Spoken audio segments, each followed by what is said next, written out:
Doctor Janardan वाघमारेंचं कार्य हे खूप मोठं होतं. फार कष्टातून एखादा व्यक्ती एवढा मोठा होऊ शकतो याचं उत्तम उदाहरण व ज्यांच्याकडनं आपण सर्वजण एक प्रेरणा घेऊ शकतो असं वाघमारे साहेबांचं जीवन होतं.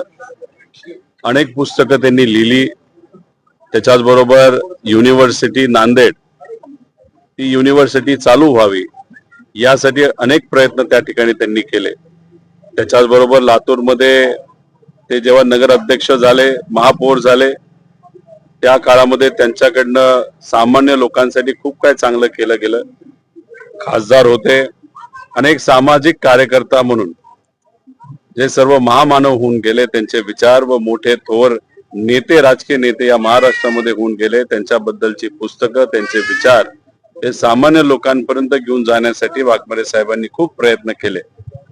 त्यांचं जाणं म्हणजे महाराष्ट्रासाठी खूप मोठा धक्का आहे आणि महाराष्ट्राचं एक साहित्यिक व विचाराचं खूप मोठं नुकसान झालेलं आहे.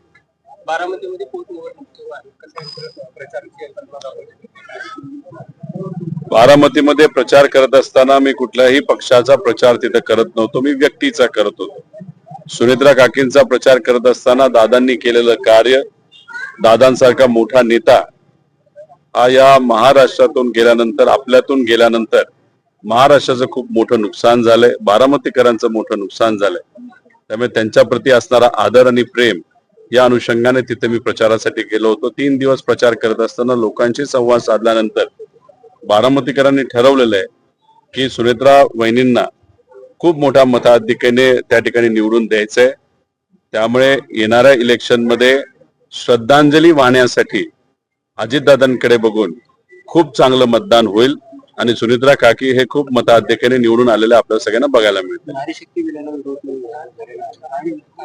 नारी शक्ती जे काही बिल हे आणण्यात आलं होतं हे कुठंही महिलांच्या आरक्षणाबद्दल नव्हतं. महिलांना आरक्षण देण्यात यावं यासाठी चर्चा आणि एक बिल 2023 मध्ये आलं होतं आणि त्या बिलाला पाठिंबा अख्ख्या देशातल्या खासदारांनी दिला होता. काल जे बिल आलं होतं ते बिल हे डिलिमिटेशनचं बिल होतं. डिलिमिटेशनचा अर्थ काय? एखाद्या महानगरपालिकेमध्ये प्रभाग रचना करत असताना सत्ताधारी जो कोणी नेता असतो त्याच्या कार्यकर्त्यासाठी निवडून येण्यासाठी प्रभाग रचना ज्या पद्धतीने मोडली जाते, ग्रामपंचायतच्या इलेक्शन मध्ये जो काही वॉर्ड असतो त्यासाठी ज्या पद्धतीने काही चुकीच्या गोष्टी केल्या जातात फक्त कार्यकर्ता निवडून येण्यासाठी, ती गोष्ट खासदारकीला आणि आमदारकीला व्हावी यासाठी एक डिलिमिटेशनचं बिल काल आणलं होतं जे सर्व खासदारांनी हाणून पाडलं. त्याच्याच बरोबर जो काही आकडा खासदारांचा वाढत होता त्याच्यामध्ये महाराष्ट्रावर आणि दक्षिणातले राज्यांवर खूप मोठं अन्याय त्या ठिकाणी होत होता. आपले खासदार 56% वाढत होते, बिहारचे खासदार 66% वाढत होते. आपला प्रश्न एवढाच होता 10%चा फरक कशाला पाहिजे. त्यामुळे काल जी चर्चा झाली, भाजपचा पराभव काल झालेला आपण सर्वांनी त्या ठिकाणी बघितलेला आहे. ते जे म्हणत होते 400 पार हा जो खासदारांचा आकडा त्यांना पाहिजे होता संविधान बदलण्यासाठी व असे काहीतरी कायदे आणि बिल पास करायची जेणेकरून संविधान हे धोक्यात आलं पाहिजे. आणि काल सर्व इंडिया आघाडीचे जे सर्व खासदार होते त्यांनी खूप चांगल्या पद्धतीने त्या विधायकाचा, डिलिमिटेशनच्या विधायकाचा विरोध केला आणि तिथं मी सगळ्याच खासदारांचे ज्यांनी या बिलाच्या विरोधात मतदान त्या ठिकाणी केलं त्यांचा आभार व्यक्त करतो.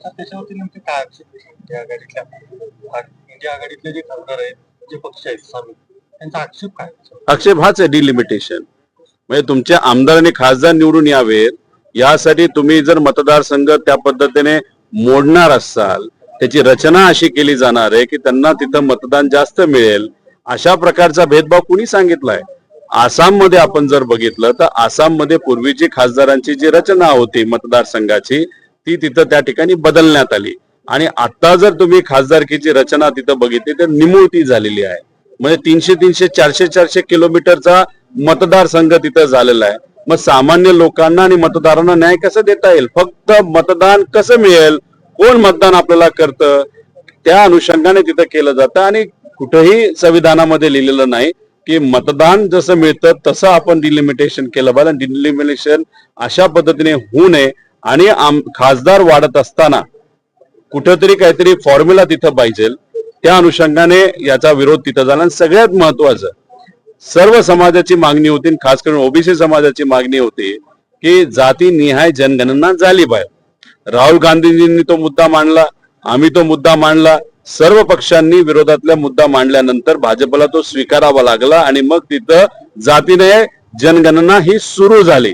आता ही जनगणना संपायच्या आधीच तुम्ही जर तिथं खासदार वाढवणार असाल ते सुद्धा 2011च्या जनगणनेनुसार मग इतर समाजांवर अन्याय त्या ठिकाणी होणार आहे.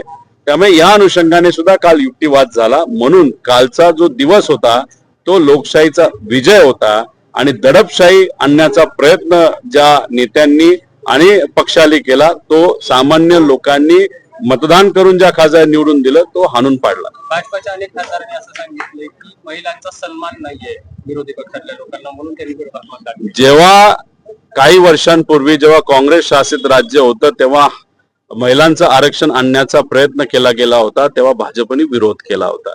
त्याच्याच बरोबर महाराष्ट्रामध्ये आदरणीय पवार साहेबांच्या मार्गदर्शनाखाली व त्यावेळेस असणारे जे सर्व प्रमुख नेते होते यांच्या सगळ्यांच्या सहकार्यातून आणि मार्गदर्शनाखाली महाराष्ट्रामध्ये पहिलं महिला आरक्षण हे लोकल बॉडी इलेक्शन मध्ये आलं.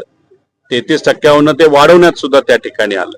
आता सुरुवात तर महाराष्ट्रातून तिथं झाली होती. काँग्रेसने पार्लमेंटमध्ये हा मुद्दा आणण्याचा प्रयत्न केला तेव्हा बीजेपीने तिथं विरोध केला आणि 2023ला जर महिला आरक्षणाचं विधेयक हे पास झालं असेल, पार्लमेंटली बहुमताने त्या ठिकाणी पास केलं, एक मताने पास केलं, मग परत आता त्या बाबतीतली चर्चा करायचं काय कारण होतं? फक्त महिलांचं नाव पुढे करून त्या विधेयकाचं नाव पुढे करून डिलिमिटेशन घुसवायचं आणि खासदार वाढवत असताना अनेक राज्यांवर अन्याय झाला तरी चालेल, पण फक्त आपल्याला जिथं मतदान मिळतं तिथलेच खासदार जर वाढवले तर उद्या आपल्याला कुणीही हटवू शकत नाही. या भूमिकेमध्ये ते विधेयक आणलं होतं आणि त्याचा विरोध झाला. भाजपने उद्या आंदोलन करू द्या, डोकं आपटू द्या, नाही तर काही करू द्या, लोकांना कळलेलं आहे खरं काय घडलेलं आहे.